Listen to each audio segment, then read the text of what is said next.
It is my privilege this morning to welcome each and every one of you here. Today we have a special guest, Dr. Michael Thompson. Welcome, Michael. And of course, Michael is from Creation Ministries International.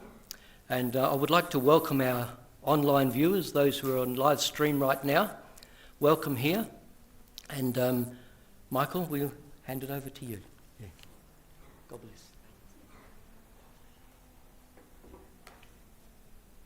All right. Well, it's fantastic to be here. Thanks for having me here at your church. Just sort of going a bit of advance. Happy Mother's Day to all the mothers out there. For tomorrow, I've actually got my grandmother who lives somewhat nearby. And so I've come down from Brisbane and it's lovely to have her here today as well. So I want to start the talk today with a question. My question is, who here loves the ocean? So we're not too far away from the ocean. We've got quite a few. Well, if you're not quite sure, I'm going to try and convince you that you should love the ocean, because I spent a lot of my time researching things to do with the coast and the ocean, and I just love it. God's creation is just amazing. So I'm going to tell you a story about the perfect beach trip. This is in my mind of what a perfect beach trip is like. So imagine you've rocked up at the Gold Coast. Now this is up where I live near Brisbane, and there's wonderful beaches there, just like there are in Sydney. And you're at Narrowneck Beach at the Gold Coast, and you're there with your friends. And instead of going out for a surf in the waves, you've actually got your flippers and your snorkel with you. And the plan is to swim past the breaking waves out into an artificial reef, down deep in the water. And there's going to be a lot of creatures out there, and you want to see them. So you're excited, you're with your friends, you're about to head out. And as you swim out past the breaking waves, these large dark shadows appear. These are the sandbags of the artificial reef, and there's all this seagrass growing on it, and there's a lot of fish down there. You'd love to see it, but it's about 5 metres down, so you're going to have to hold your breath to get down. And I thought what would be fun this morning is if we actually immerse ourselves in the experience when I play the next video. So if your lungs are working all right, see if you can hold your breath as I play this video, and imagine you're on the dive with me. Okay, now if your lungs aren't great, you can pretend to be a scuba diver. Have your scuba tank with you. All right, so nice and relaxed. Let's see how we go. Deep breath in. And we're going under. As you're out, past the breaking waves, you dive down through the water. There's fish everywhere. It's spectacular. And a large black and white creature emerges. It's not a shark, fortunately, but it's a white spotted eagle ray. And this massive creature, it's got a wingspan over 1 metre long, comes right up to you, looks you in the eye. It's so curious. And as it's gliding, those words of the Bible fill your heart. For those who hope in the Lord will renew their strength. They will soar on wings like eagles. They will run and not grow weary. They will walk and not be faint. And then we get to breathe. Who here lasted? Did we get so many people? Oh, we've got some good lungs in here. So you don't have to hold your breath for the rest of the service. You can breathe normally. But as the day goes on, you keep diving. And that eagle ray just keeps coming back. It's so curious. And you're just impressed by God's creation. What an incredible design. This creature that's actually curious and interested in us. And it's quite safe, and you just dive again. It's been a fantastic morning. And as the morning goes on, you and your friends realise you've actually got a very long drive up the coast to Noosa, which is north of Brisbane. And you're there for a nighttime event. And you decide, because you got there a little bit early, you're going to go out to some rock pools to watch the sunset. And so it's been such a fantastic day. You're there with your friends and you're watching the sunset in the distance as the waves roll past. You see the surfers out there having a good time. It's just the perfect end to the day. And as you and your friends are sitting there watching the waves roll past, one of them actually mentions the rocks. And they point to these rocks here and they say, look at all those layers. Those layers, I heard, were formed about 200 million years ago, around about the Jurassic period. And you think that, sit there wondering as your friends talk about these ideas, well, what about the Bible? I read in the Bible that it indicates a fairly young creation. How does that fit in with these rocks being 200 million years old? And then, as they keep talking about it, They then talk about the eagle ray that you saw earlier in the day. And they say, oh, that eagle ray actually diverged from a shark ray-like ancestor about 200 million years ago as well. And as your friends keep talking about these ideas, you sit there thinking, did God really design that eagle ray? Did he create everything? Should I be grateful to God in my heart for that eagle ray? Does God even exist? Well, these are the sorts of questions that we get faced with in our culture. Because in our culture, the prevailing view is that everything came about through the Big Bang, and we have evolution. And a lot of people don't think that God created things. They don't think God exists. We're even taught that in schools. And at Creation Ministries, we're all about helping you realise and have the confidence to be able to trust that the Bible is true from cover to cover. And that includes Genesis, the early chapters of the Bible, where we get some of the history of the creation. We get to hear about our wonderful creator God. And all these things are true and we can trust them. And so what we want to do is help you realise that you can trust the Bible from cover to cover. Now, the way that I see this, this is a bit of an analogy for me. I remember when I was at this, taking the video at this headland, I was thinking about the waves and the surfers, because I used to do a bit of surfing, and it's actually quite dangerous, because there's these waves that are breaking, and they can pull you under, you can get dragged into the rocks, and it's very dangerous. But the surfers are actually quite safe, because they've got knowledge and experience to be able to navigate these waves, and actually thrive in what's quite a dangerous environment. And I think this is a bit like us, with our faith in the world. We face these waves of the world that threaten to pull our faith under, to question whether, does God really exist, things like this. But if we've got the right knowledge and the right wisdom, we can navigate these waves of the world and even help others do that too. So I'll give you some examples. When I was in school, I faced a lot of these waves of the world. So one of the waves was, is the church opposed to science? I went to a Christian school, and during the physics class, I think it was about grade 10, we learnt about Galileo and the history of him. And it's important history to learn, but the way that the history was taught to us was very different, or was, I would say, very biased. And the way that it was taught was that the church is opposed to scientific development, and that the persecution reflects the way science and faith are at odds today as well. And so when I went into the classroom, talking to all my friends, they were all, very hyped up about it. They were like, oh, this Christianity, all this religion, we need to really push that to the side if we want to do proper science. We can't let it infiltrate science.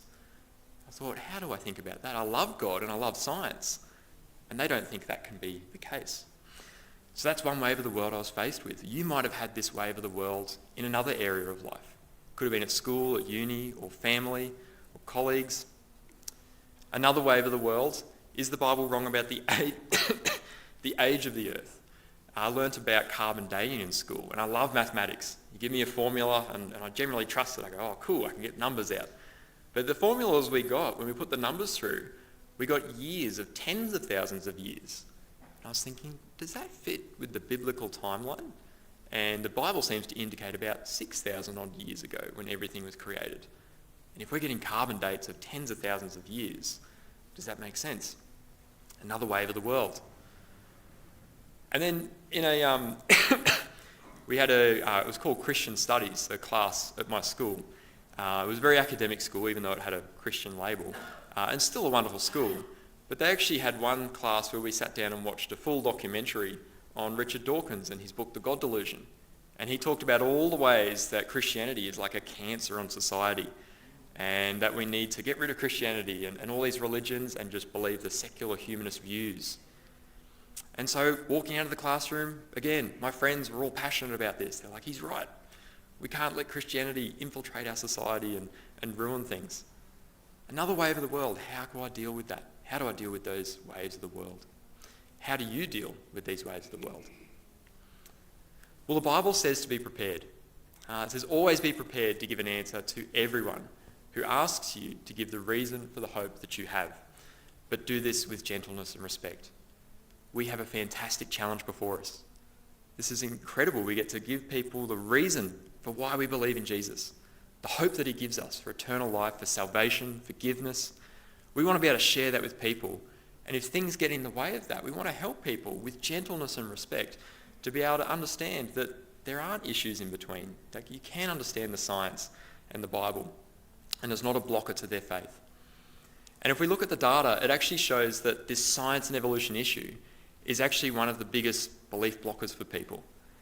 We got this data that was found, a survey. Science and evolution is an issue that blocks people's interest in Christianity. 53% of people agreed with this.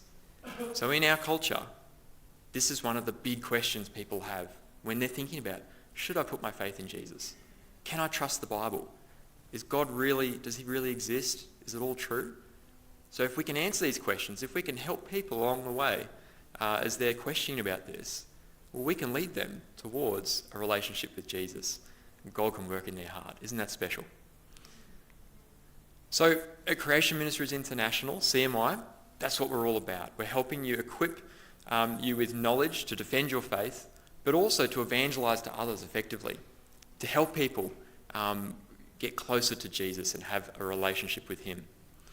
We do that at Creation Ministries by coming to do talks at churches, but a lot of our time we actually spend making resources.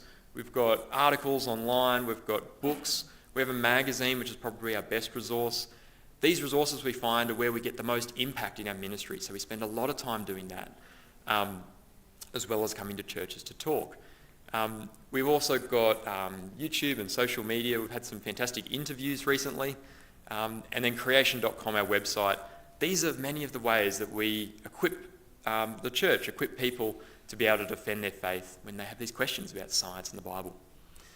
So I'll just make an extra point just to remember, if you've got questions, hopefully I can answer some questions today for you after the service or through the service. But if you've still got questions afterwards, we have the website creation.com, we have a search bar. And if you just type in the search bar any of your questions, we have thousands of articles on all these topics at different levels. So I just want you to remember that today. If you've got questions afterwards, ask me, ask other people, but also check out creation.com. It's free. It's an excellent way to have your questions answered. So I'm going to move into what I want to talk about. I'm looking forward to sharing some geological evidence with you today that supports the biblical timeline. Before I do that, I also want to let you know about another free way to get involved with CMI. Is this free email newsletter that we have. And we call it InfoBytes. And essentially, when there's new science that comes out, there's lots of science that points towards our designer God, our creator God. And it's so intricate and it's fantastic. And we have these news updates through emails that you can receive. So you can stay up to date, and it could become a gospel conversation. You might hear this new science and someone's interested at work, and you get to talk about it. And with reading these, you've got some ideas of how this points to Creator God, and you can bring that up in your conversation. So it's a very practical tool. What we're going to do is actually hand around some forms. So our Friends Group volunteers, I've got some clipboards. They're going to hand these around. If you want to sign up to this free email newsletter, you can put your details there. You can also use your smartphone and QR scan the code as well. So a few ways to get involved. So while that's being passed around, I'll give you an overview of how things are going to run today for the talk. So today I've got 5 things I want to go through. The first thing, why is your worldview, and including to do with origins, why is that important? Why does it matter what we believe about how everything started, where everything came from? We're also going to look at what science is and what it isn't. And this actually links to the worldview, because our worldview, the way that we see the world and how everything began, it affects how we actually interpret scientific evidence. And we're going to see that. And then I'm actually going to show you some geological evidence. I'm going to show you how people from different worldviews interpret it. People from the secular humanism view, the one that we're used to in culture, compared to the biblical worldview. And I'm going to show you, I think a lot of the evidence is incredibly in favour of the biblical worldview for what we hear in the Bible about Noah's flood. Then we're going to talk about, I'll talk about some of the biblical interpretations of Genesis. There's quite a number of interpretations, and I want to share with you some of them, and some of the issues with a few of them too, and why it's important to trust the Bible the way it's written. And then I'll talk a bit more about the books up the back and how we can be practical about using some of these resources, and I think it'll be really helpful. So I'll mention that at the end too. All right, so I'll start with worldviews. We've got two trees here. And these trees, I think, are a nice analogy to the worldviews that we see that are common today. So for us, coming to church, we're aware of Christianity, but then there's also secular humanism. I think that's like a more accurate term to say it, secular humanism. And you can see the tree for humanism is a bit sick. And the reason why is that this worldview is based on man's truth. It's based on what people believe if there is no God. If there's no God, then we can make up what's right and wrong. We get to decide. And that might seem nice and convenient, but the problem with having this as a worldview is, well, there's no God. You can decide whatever you want. And what actually works best with that worldview is the evolutionary view of historical science. But what comes about from that worldview, this is the problem, is we get these sorts of things. We get abortion, racism, gender ideology, euthanasia, marriage confusion. There are so many issues that we see in society today that come about because of believing that God doesn't exist. And that evolution describes how the world works. And then even from the evolutionary worldview, that shapes our ethics and how we understand the value of human beings, the value of people. So there are a lot of issues with the worldview. On the other hand, we've got Christianity, which is based on the Bible. So instead of being based on what we decide is right and wrong, we read in the Bible what's right and wrong. And it's good. And in the Bible, we also read about how things were made, how things were created. So we see creation, and that supports this worldview. From this worldview, we get all this good fruit. We get mercy, one human family, loving God, one man for one woman, and sanctity of life. There are so many good things that come about from the biblical worldview, including creation right from Genesis. So we've got these two worldviews, and this actually affects how we interpret science as well. So I want to share with you two different types of science. I think this is helpful because then you can see how our worldview actually does affect how we interpret science. Well, there's two types. We've got observational science, and this is the science I did my PhD in. So I was measuring waves breaking in the ocean. I could measure them again and again and again just to make sure. And observations and checking, this is all part of the scientific method. And so when we've got this observational science, that's how we arrive to things like astronauts in space, the technology in your smartphones, medicine. This all comes from the scientific method, from observational science. Well, then we have historical science. This is still very interesting, but it is a little bit different. And the reason why is because historical science is when we see evidence of something that happened in the past, and we try and work out what happened in the past. So a fossil is a really good example. We see a fossil on the ground, and we wonder, how did that fish, that living creature, end up becoming a fossil? How did that happen? And also, when did that happen? How long ago was it fossilized? These are the sorts of questions that if you don't have a time machine, which unfortunately none of us do, we can't be absolutely sure with our theories, putting them together of how we think it happened. And the problem there is that we have to introduce assumptions to back up our theories. So while it's very interesting to come up with theories and even accept some assumptions to say this is how we think it happened, we always have to keep in mind that with historical science, that assumptions are a part of it. And we have to be aware of that. And this is where our worldview of creation, of how everything started, shapes the way we understand historical science evidence. So to make this, I think this is actually a really good analogy just to help bring a bit more light to this issue. So we've got a bucket here under a tap, and a lot of people, speakers at CMI use this analogy. I think it's fantastic. This tap is actually dripping. It's not quite closed properly, and so the water's dripping a little bit. And what we can do is actually do a bit of science. We can measure how much water is in the bucket. You can measure it 3 or 4 times over just to be absolutely sure. That's good science. We might say, oh, that's 5 litres in the bucket. And then what we can do is actually measure the drip speed from the tap. And so we measure how quickly is the bucket getting filled up with water because of the water dripping through. And so we might have 2 of these measurements, 5 litres and 1 litre per hour. And now if you like maths like I do, you might be thinking, we've got 2 bits of two numbers here, and we can do a bit of mathematics to work out another number. You might think, well, what about this question? How long has the bucket been under the tap for? So we can work that out with our litres and litres per hour to say how many hours ago was the bucket empty. We can do that, but the problem is we have some assumptions involved. This is a historical science question. How do we know if the bucket was full to start with, or half full, or empty to start with? How do we know if someone hasn't come along and actually filled the bucket up just before we got there? Maybe the tap didn't do much of the filling. Or also, someone might have, just before we came to inspect it and do our science, someone might have actually had the tap on full blast, filled the bucket up very quickly, and then turned it off, walked away, and we've just arrived as the tap was turned off. So these are the sorts of things that we have to assume if we're just going to put those numbers together. And we're going to see this in the geological evidence, that these assumptions about deep time play out in geology as well. So observational science is in the present, it's observable and it's repeatable. Historical science is in the past, it's unobservable, even though we do have evidence of things happening, and it's one-off.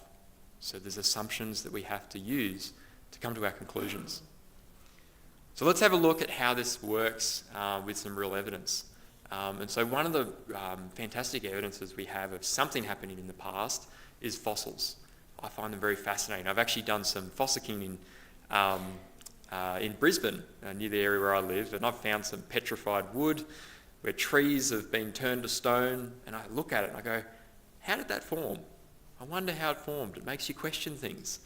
And so one view of fossilisation, and you'll see this in museums, this is the secular worldview of things, is like this. We've got a plaque here, a picture of a plaque from a museum, and we have the fish that's swimming along in a lake, and the fish dies in the lake, and it dies and it sinks down into the sediments of the lake. So we've got down the bottom of the lake, we've got a layer of soft sediments, and then over time those sediments gradually build up and the fish is completely buried. And then after it's buried, it starts to fossilise over a long amount of time, tens of thousands, hundreds of thousands of years, maybe even millions. And then over different time periods, this could be, over a couple of million years or so, you have different climates on the Earth. And because of that, you have different sedimentation processes and different layers forming. So that's where you might get the orange layer and the brown layer. And that's one way of interpreting it. But remember, all we're looking at is just the fossil and the layers. We don't get to see all this. That's what we assume happened. So that's what the secular geologist might assume. And then within those layers, they might look at the fish and say, okay, about here in the evolutionary tree of life, that's where we think that species should be. And then say, okay, that's about a couple of 100 million years old. And they might do some radiometric dating of the layers above and below and say, okay, it's got to be between there. And they might even look at the sedimentation rates of what they think those layers formed. And based on all that information, they'll say, okay, we think that fish was about this 100 million years old when it was fossilised. So it sounds reasonable. But the problem is there are some assumptions here to factor in. One thing that is something I question, and I love snorkelling, you might have seen from the start of the talk.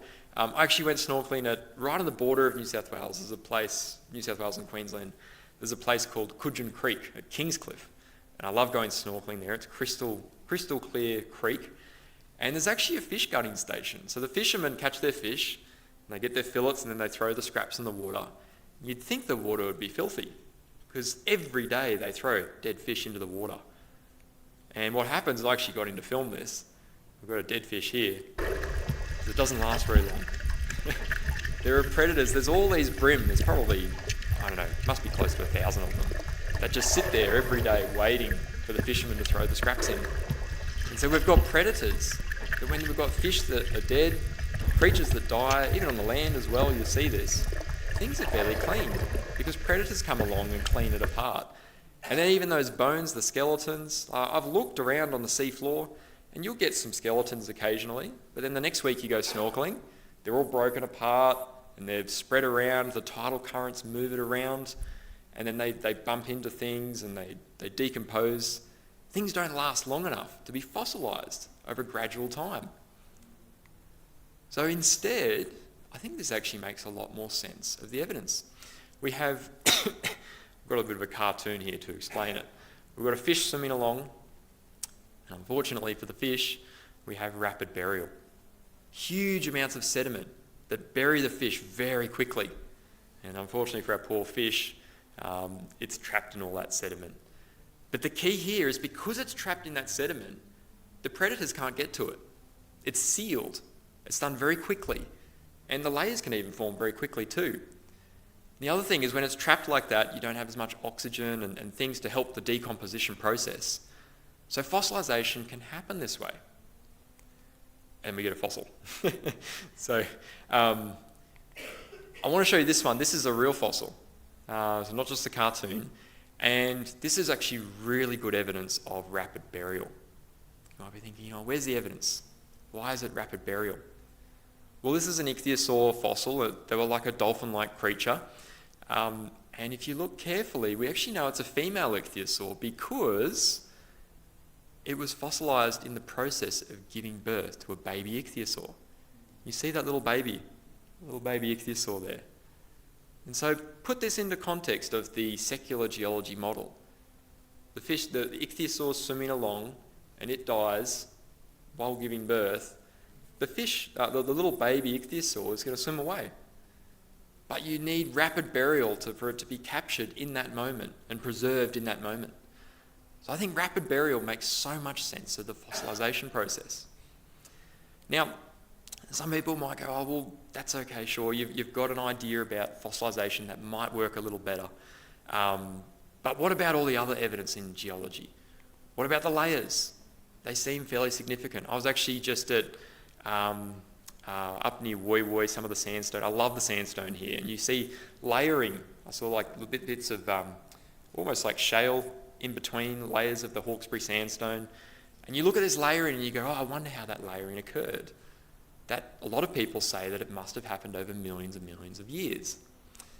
Some people would say, or a lot of people would say, for things like the Grand Canyon, that there's millions of years, hundreds of millions of years even, in that geology. But I think there's a better way we can understand this.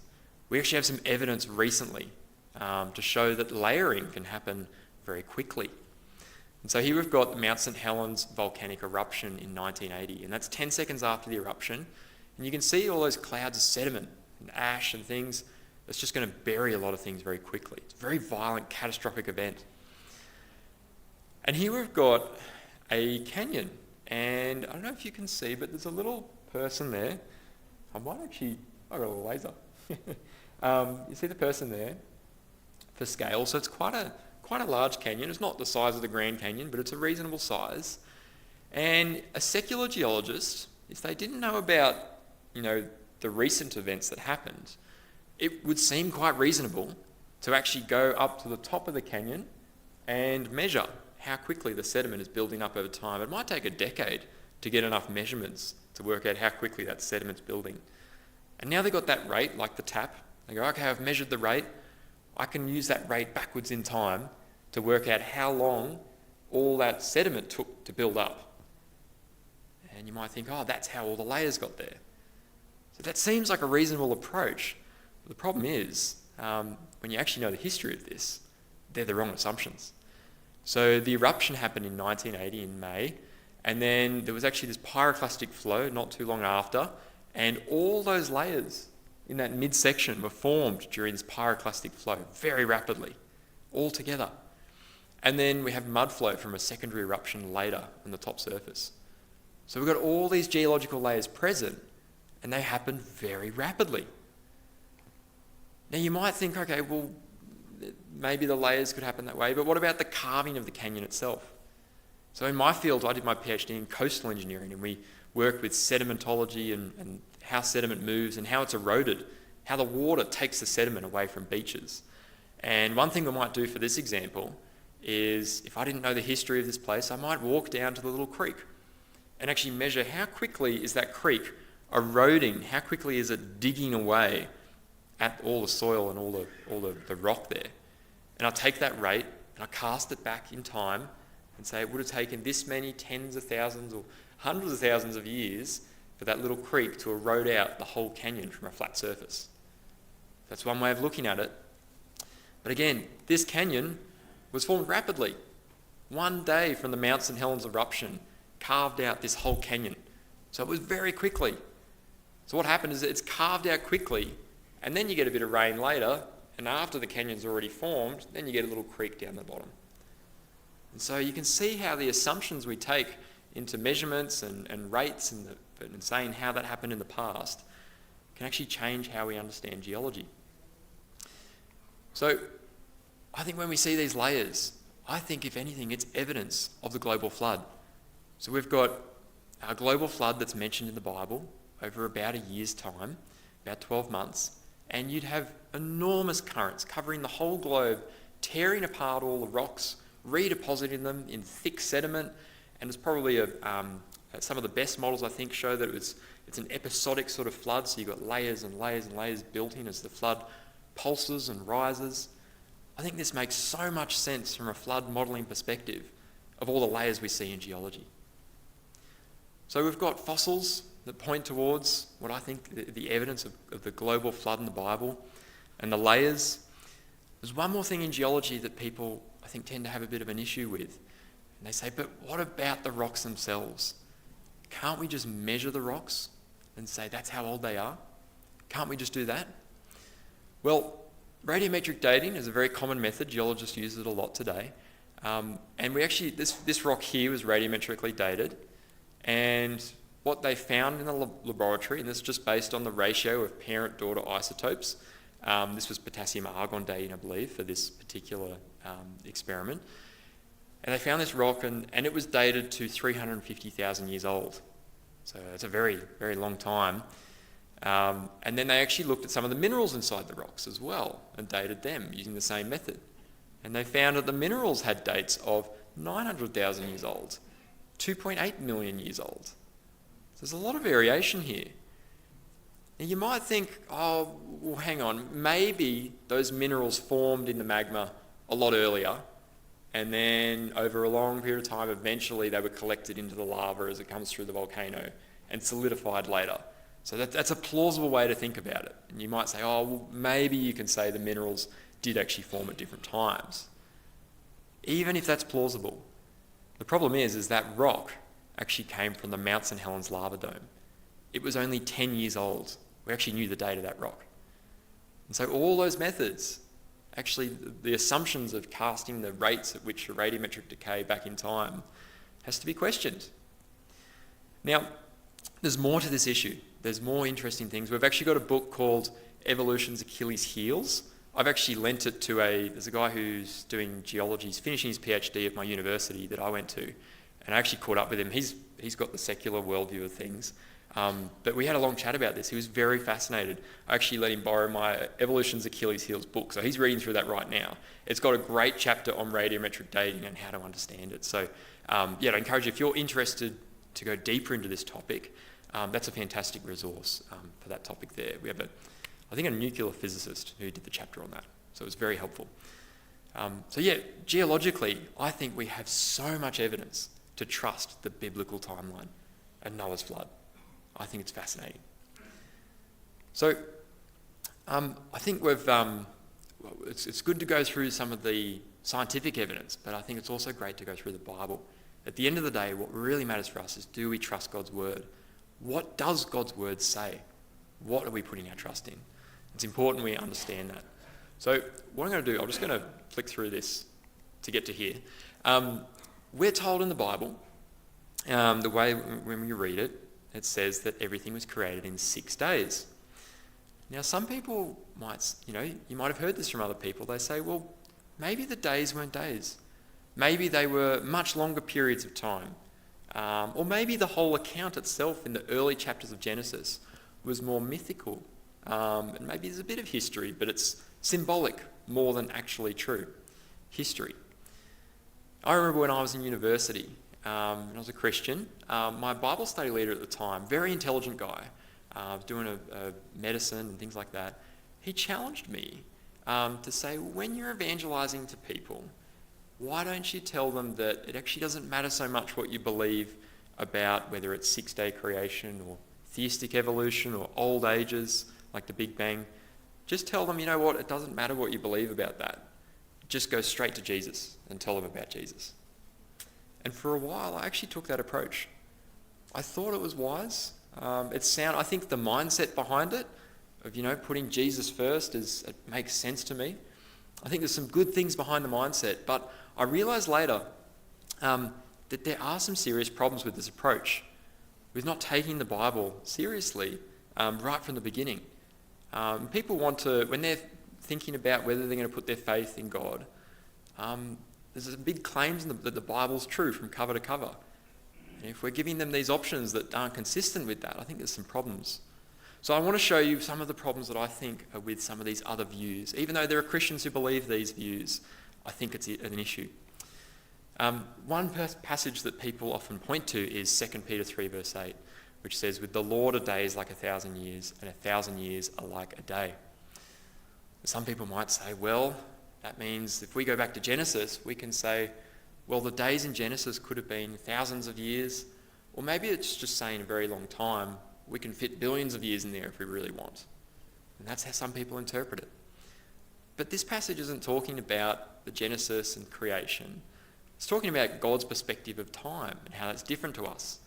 I think of it this way. I've got a nephew, and he loves when Christmas comes around because he gets presents.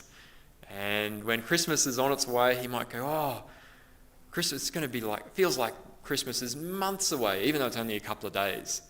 But it's just because for him, it feels like it's taking forever. He can't wait. Whereas for me, because I've experienced a little more time, I've been alive for a bit longer, I'll say, oh, it felt like Christmas was only yesterday. It's because I'm older, I've experienced more time, I perceive it differently. And God's been around for eternity. He perceives time differently to us. He's seen so much more time than us. So I think that's what this passage is referring to. What we do have, though, is in the Old Testament, we have a passage that refers directly to creation. In Exodus 20, verse 11, this is part of the Ten Commandments as well, very important part of the Old Testament. And God actually says it this way. He says, "For in 6 days the Lord made heaven and earth, the sea and all that is in them, and rested on the seventh day. Therefore the Lord blessed the Sabbath day and made it holy." So God didn't have to put that in to say, oh, in 6 days and this is why. He could have just said, just rest on the Sabbath day. But he actually put it in there. And he pointed back to Genesis, to the creation. And so I think this is important. The Bible confirms the interpretation we should have for Genesis.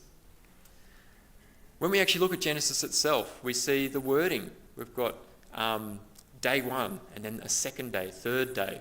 And each of these days we've got evening and morning for the 6 days. These are the sorts of days we're used to. It's a pretty clear, if you want to tell the reader at the time what the days were like, it's a pretty nice way to say that, is put the wording evening and morning in there. It's a pretty clear way to say that. So we see that. And then if we move not just from the wording, but actually to broader theological issues, I think this is one here with some of the old earth views. It says in the Bible that God saw all that he had made and it was very good. Very good. And we even see in Revelation parallels to the Garden of Eden. So what we're looking forward to. Problem is, if there was death and disease and suffering before Adam and Eve were around, and that's over millions of years, that's what fits that worldview of millions of years, evolution, and or even without evolution, but with fossils in the ground, then we've got evidence of suffering, disease and death underneath Adam and Eve's feet when they're in the Garden of Eden. And we actually see dinosaur bones that have evidence of cancer in them. These creatures suffered, if you see the way they're fossilised. And so we've got death happening in a very good world. It doesn't make sense. So in Romans, we hear more about this. Therefore, just as sin entered the world through one man, and death through sin, and in this way death came to all men because all sinned. So it's clear that death coming into the world was part of the curse because of humankind's sin against God. It's part of the fall. And not just that, when we look forward to Revelation, we get these parallels of the Garden of Eden in Revelation. I love reading these things. There shall be no more curse. God shall wipe away all tears from their eyes. There shall be no more death. The curse overturned because of Jesus and his work on the cross. neither sorrow nor crying. There'll be no more pain. The former things have passed away. And so death will be overturned. There'll be no more death. It'll be like the paradise, what was like in the Garden of Eden. So there's so much in the Bible, I think, that just makes it clear that it is important that we understand Genesis the way it's simply written from the start. And it not just affects our broader theology, but I think it also affects how we understand the gospel too. So when I think about should we take Genesis literally, I think about my old Bible study leader. I think he had a good heart for wanting to evangelise, and even though I don't think it's the most effective way to evangelise, to throw out, Genesis being real history, I don't think he wasn't a Christian. I think he was a great person. This issue about creation is not a salvation issue, but I think it is important for our understanding of salvation. And as Christians, the gospel is the core central thing for us. So understanding salvation through the whole Bible is an important thing. If Genesis is not real literal history, with a literal very good creation and a literal Adam and Eve, then sin did not literally enter the world through their actions. Therefore, you and I don't literally need to be saved. We needed Jesus to physically die on the cross for us, to save us from our sins. He took on the punishment for us. All of this makes sense if we have that curse from the start. That's why we have death and suffering in the world. And that's why Jesus had to come to die and suffer for us, to provide forgiveness and salvation for us so we can spend eternity with him. The gospel makes sense if we understand Genesis as history right from the start. So I'm going to shift gears now to becoming more practical. I want to think about how relevant is this to our society. Well, I think it is very relevant. There was a survey done by CMI, and this was in America in an area, I think it was where there was a lot of Bible-based universities and Christians around the place. And what they did is they went to these universities and they asked people, were you raised in the church? And of many of the people they asked, they kept asking questions to those who were raised in the church. So amongst this 100 people, they then asked which is true, creation or evolution. And only 5 of the 100 people at the university actually believed in creation. Now the next question I think will make a lot of sense about this. They asked, were you taught about creation at your church or by your parents or at your school or even at university? And only the people who believed in creation, biblical creation, they were taught about it and they believed it. All the others hadn't heard about it before. They weren't taught it. And so how can we blame them? If they haven't even been taught, the biblical creation, the way to read Genesis, of course they're going to listen to their lecturers at university and go, you know what, that must be true. Are you still attending church? There was only 1 of the 100 people who believed in theistic evolution or an old earth that was still attending church, whereas all 5 who believed in biblical creation were still attending church.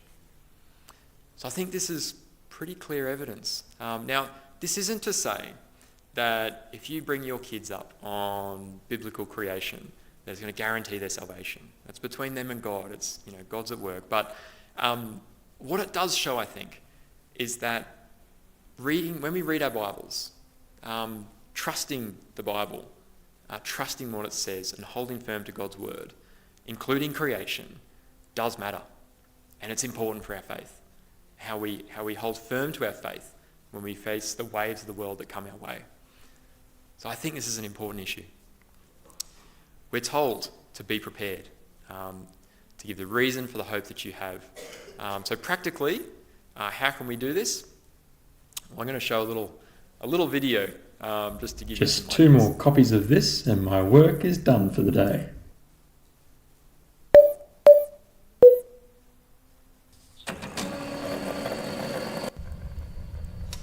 Yeah, this is going to be a while. So, what did you get up to on the weekend, Johnny? Oh yeah, a bit. Did the groceries, mowed the lawns, watched the kids' sport, and I went to church on church. I didn't know you were religious. What do they talk about at church? Well, they had this talk about the Bible and science. It was really interesting, but Yeah, I don't remember much, but I do remember the footy game in the afternoon. Did you see that? The Chihuahuas against the T-Rexes? The T-Rexes smashed them. Woo! Go the Rexes!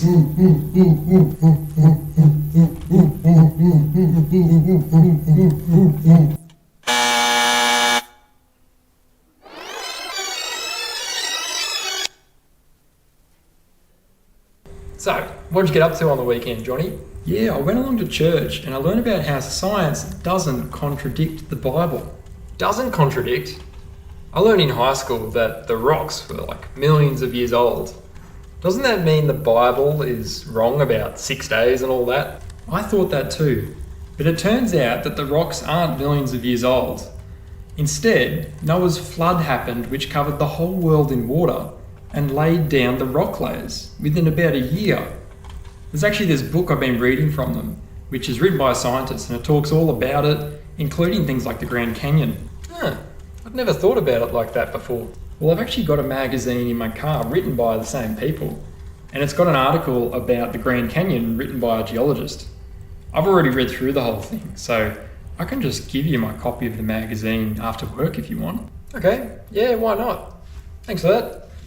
I'll see you then.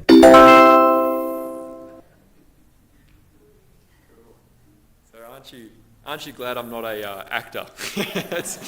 Wouldn't have gone well for me. But I think you see the point. I think there's some practical, and this is what I love about not just this creation message, but any church service. I've always found one of the most effective evangelism things is that in the week people ask, how was your weekend? And you went to church. I went to church. I learned about this. You got a gospel conversation potentially right there every week. So I think it's just a really practical way to go about things. Now I want to tell you about the magazine. I've got a copy here. The magazine is probably our best equipping resource at CMI. Our scientists, our PhD scientists in astronomy, biology, geology, all these fields regularly write articles in this magazine, but not at a super, there's some interesting science in there, but we write it in a way so that everyday people can understand it. And not just understand it, but enjoy it, and then share that information with other people. And we look at the science and how it points to God as the designer and creator. But also when there's historical science that mentions billions of years and evolution, we help people to understand how to untangle that and see the assumptions behind it and see it through the biblical worldview instead. So it's a really good resource. I actually read an email this morning, just before, about we've got an older couple they're up in Brisbane, I think, who just did they went to some markets and set up a stall, and I think they gave away about 200 creation magazines to people because they just know that this is something that people will read, they'll enjoy it, and in every magazine we actually have a section that's got the gospel message as well. So it's actually a fantastic gospel outreach tool. Even after you read it yourself and you've had it, be ready to give it out to people as well. It's a very effective tool. So if you want to have the Creation magazine, you can subscribe to it. We've actually got some forms that if I can get the Friends Group volunteers to pass around the forms, that'd be great. So you can sign up today if you want, and we can, again, that can be processed with all the resources. We've got an option today, so we can do the processing tomorrow instead of today. And so that's all. Have a chat to the Friends Group volunteers at the back after for all the books and things. And we'll pass those forms around now. Thanks for that. So while that's being passed around, I want to talk about some other resources. This one, the Creation Answers book, this is actually an older one. And the reason why I bring this around, it's actually very similar because it's very well written and we've got a lot of the same answers. But when I was in high school and I faced those waves of the world, we had a CMI speaker, Dr. Jonathan Sarfati, I think. He came to my church when I was in high school. And my parents, after the service, actually got a hold of this book. And this is I think it's 2008 version. And it had the answers to a lot of the questions I had coming home from school. And so my parents read this. And when I came home from school, I asked my parents about the questions I was facing at school. And they gave me fantastic scientific answers. And then I had the confidence to go and share my faith with people at school, knowing that I could answer these questions about science.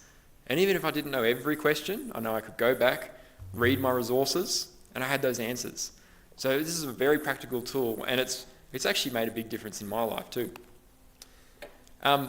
It's got, I want to mention as well, just so you got an idea, 60 questions to the most common, 60 answers, or answers to 60 of the most common questions that we get at CMI. So it covers things like carbon dating, distant starlight in a young universe, the flood being global rather than local, different races, the ice age. There's so many topics that it covers. It covers all the most common ones, so it's very useful. We actually have this in a pack, so we've got other resources like refuting evolution and things about distant time, as starlight and time. So yeah, there's lots of resources. So table at the back, we've got all these resources that I'm talking about. So you can get them today, or again, you can process them, and you can process them on a different day than today if you prefer. Another book that's very useful is the Genesis account. So if you love the theology and really digging into the details of Genesis 1 to 11, not just theology, but the science, early church history, what did the early church thinkers think about Genesis? How did they interpret it? And all these sorts of things that's covered in this commentary. I got that book. My grandmother is here today. She loves her study of the Bible, and I actually got this for her as a present once, and she read through it and absolutely enjoyed it. So it's a fantastic book. And then for those who, if you're in university or high school, or if you've got family who are in those stages, and you're thinking how are they going to navigate their faith in what is quite a challenging environment. We've got this little survival guide. It's a very short booklet, but it's very good for helping people find the balance for approaching things. Because remember when I was at university, there's kind of two extremes. Sometimes Christians come into university thinking that they're going to challenge every single professor and lecturer and tell them why evolution's wrong, and almost be a bit of a pest in the class. And that approach, even though it's good that they're bold, we've got to do things with gentleness and respect. And so that's one extreme. And then the other is people go in and go, you know what? Well, if the professor says this, then I'm going to believe him. And they let go of their faith. And so this guide is actually really good to help people take a balanced approach, a strong Christian approach that's not shying away from your faith, but also being gentle and respectful at the same time. So I think it's a very good resource for that if you've got people that you know who are going into that environment like university or high school. And then the last resource I want to mention, we've got lots of resources, but I'm just showing you a few. You actually can't get this book because this is my dinosaur book when I was about 4 years old. And I used to read through the pictures, even though I couldn't read much then. I used to look at all the pictures every single night before bed. It's well worn. Kids just love dinosaurs. I love dinosaurs. But the problem is this one had the evolutionary timeline all through it and all the millions of years of ideas and things like that. At the time, we didn't really have many dinosaur books available. But CMI has worked on making so many fantastic kids' books about dinosaurs, where they can learn about the biblical worldview, how dinosaurs even would have been on the ark, and all these fascinating things. So, great resource if you've got grandchildren or kids who love dinosaurs. Most kids do. These sorts of resources are a lot of fun and very valuable, I think. So I'm going to finish there. Are you prepared for the waves of the world? That's what I want you to think about after today. Are you prepared for the waves of the world? The sorts of questions that you're going to receive from culture, from people around you, could be family members, colleagues at work. I don't know where it is, but even just the news. You hear stories of breakthroughs in the Big Bang Theory, things like that. How are you going to answer questions that people have about this when they ask you about your faith? Are you ready to point them to trusting the Bible, the truth about the Bible, and even about Jesus as well? So that's my challenge for you today. So after the service, I'm going to be hanging around, and if you've got any questions, please come up to me and ask. I'll do my best to answer, and I can actually point you to some of the resources or articles on the website which have even more detailed answers. So there's lots of information out there. Just come and ask, and I'll help you to find it. I'll finish up there with prayer. We'll finish here. Dear Heavenly Father, we thank you so much for your word, how trustworthy it is, and just how incredible your creation is. Thank you for, even I got to see the Hawkesbury sandstone this week. It's just so spectacular, your creation, and how it all formed during the flood. And we're so grateful for your creation, Lord. I pray that you'll fill our hearts with just a gratitude and awe and wonder for your creation, and that will overflow to just being so passionate about you that we'll share that with others, and that will lead to gospel conversations, and people just taking further steps towards believing in you. I pray that you'll give everyone opportunities in the next week or two, just through conversations with people, whether it's how the weekend was or things like that. Pray you'll give us opportunities to share our faith, and that you'll equip us with your Holy Spirit to know the right words to say at the time, and just really, really help us through that to live out your work. I pray that you really bless this church, and pray this in Jesus' name. Amen.